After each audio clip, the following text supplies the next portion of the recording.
protection comes high, sky high. Today, we must be on guard in the sky when it comes to protecting our resources. The national resources that are so precious to us.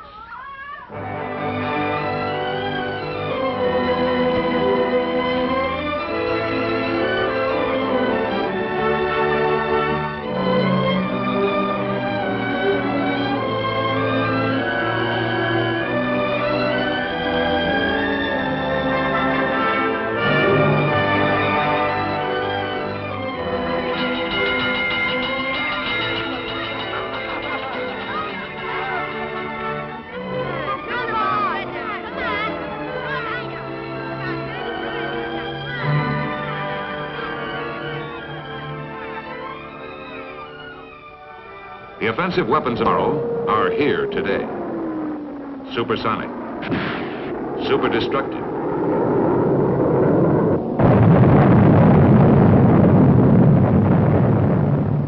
seemingly unresistible.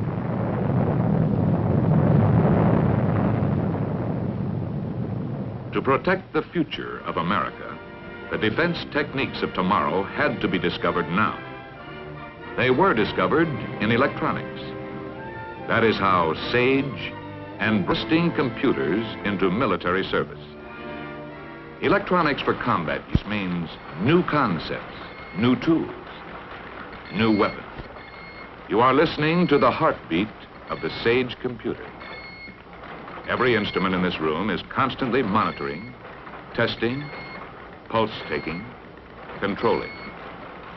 For this is the programming and operations center for the SAGE computer which surrounds it. To it come continuous streams of data, which it continuously absorbs and stores on magnetic drums, tapes, and cores. Data from radar units, Texas towers, picket ships, early warning aircraft, ground observer corps, weather bureaus. To say nothing of up-to-the-minute data on all regularly scheduled commercial air flights. It also packs away information as to the number, location, and characteristics of all military craft, all anti-aircraft guns, all defensive missiles in the area. And this computer is on the job around the clock with 24-hour-a-day reliability. It is really two computers, but only one is operating the system. The other, with the same vast memory, performs as a slave, checking calculations and results, ready to take over in a matter of seconds should the master computer falter. All this is housed in one of the new headquarters of computer defense, one of the direction centers of what the Air Force calls SAGE. Beyond a fantastic capacity for calculation and memory, SAGE possesses the newest and most revolutionary advance in data processing, the display scope, a computer-generated visual display, on call as needed. Until SAGE, the miracle of the computer was its ability to calculate in split seconds and then provide printed information. But SAGE needed more than this. For the lightning shifts of air battle, the Air Force requested from IBM a computer capable of translating volumes of changing data into a continuous flow of interpretations which could be understood at a glance. Air defense required split-second presentation as well as split-second calculation. Given this objective, IBM applied the latest extension of data processing, the display scope, a giant picture tube on which computer results are instantaneously and continuously translated into graphic images. In SAGE, airmen have the battle visualized for them on the computer-generated display. 2 floors above the great computers are the batteries of display scopes. Although they look like the offspring of a marriage between a television tube and a radar screen, display scopes do not show physical images transmitted from elsewhere. They display the results of the computer's findings. SAGE, with its display scope, also has one feature possessed by neither a television or radar screen. It has memory. In case of enemy air attack, not only can a clear picture of the changing air situation be displayed on the scope, but if the airman wishes to see how things got that way, the scope can recall any previous phase of the situation from the computer's memory. By analyzing the past, SAGE can project into the future.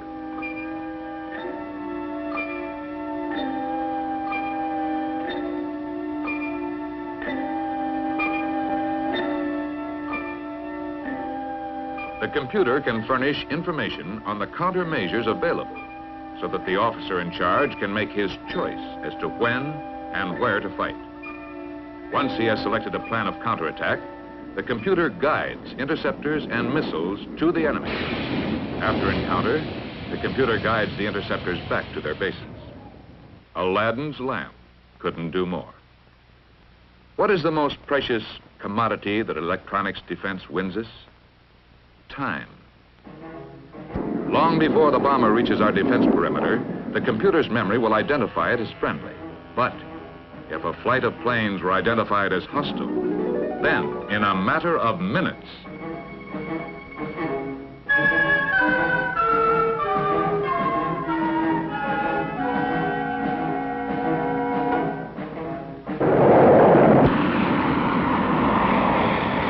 time is everything. This is electronic defense in depth.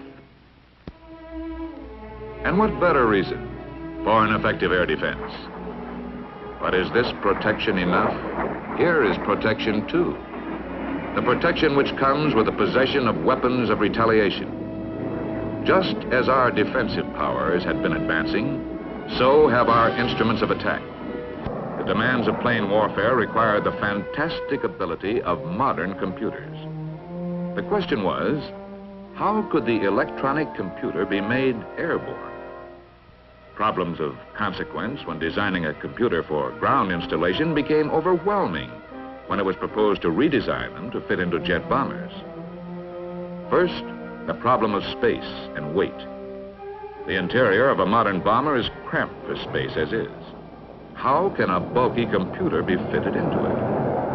For every extra pound of dead weight carried, a bomber must add many more gallons of fuel. Second, the problem of reliability. Could a computer be designed to withstand all the stresses of flight? Weather, climate, turbulence. Third, maintenance.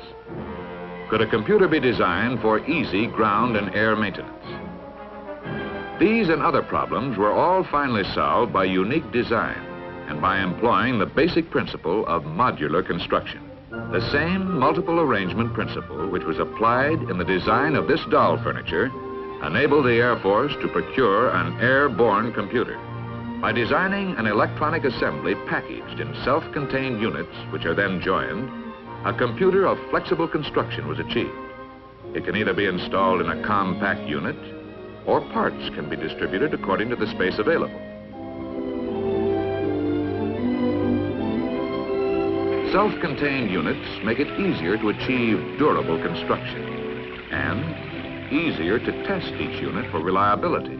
Under all conditions, an airborne computer is likely to be exposed to, and some highly unlikely ones. High altitudes up to 120,000 feet. Low temperatures down to 100 degrees Fahrenheit. Below zero. High temperatures up to 200 degrees Fahrenheit. Sunlight.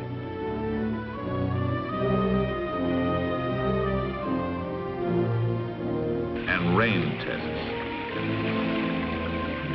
Life tests of mechanical and electronic units. Vibration tests. In this test, the question is not, will the computer work under this condition, but how long will it work?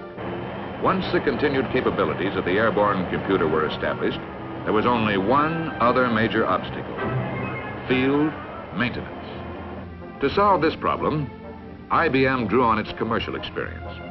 It converted its control panels to military use. In order to test a unit of an airborne computer, the technician merely selects the proper control panel. He then plugs the units into the test equipment, and the signal lights tell him whether the units are working or not. This puts testing computer units in the same class as testing light bulbs. Today, the airborne computer is no longer a theory, nor an experiment. It's a fact, tested, functioning, practical, and restricted. It has gone into production under the label BRAIN, bombing, radar, navigation equipment. A new plant is being rushed to completion in Owego, New York, to boost its output. Here is a scale model of a B-52 showing the relative locations of BRAIN equipment. The rest of the system, computers, periscope, and screen, are designed to take up a minimum of space and to give a maximum of use. Computers have taken wing. Hey, Phil, I got some crosshair jitter in both azimuth and elevation. Would you pull the AR-5 and replace it with a spare? Sure, Dan. Give me a minute. It'll only be a second more. Yeah, I think I got it now. Okay, the amplifier's replaced. How's the jitter? Settle down. Yeah, it's okay now. Thanks, Phil.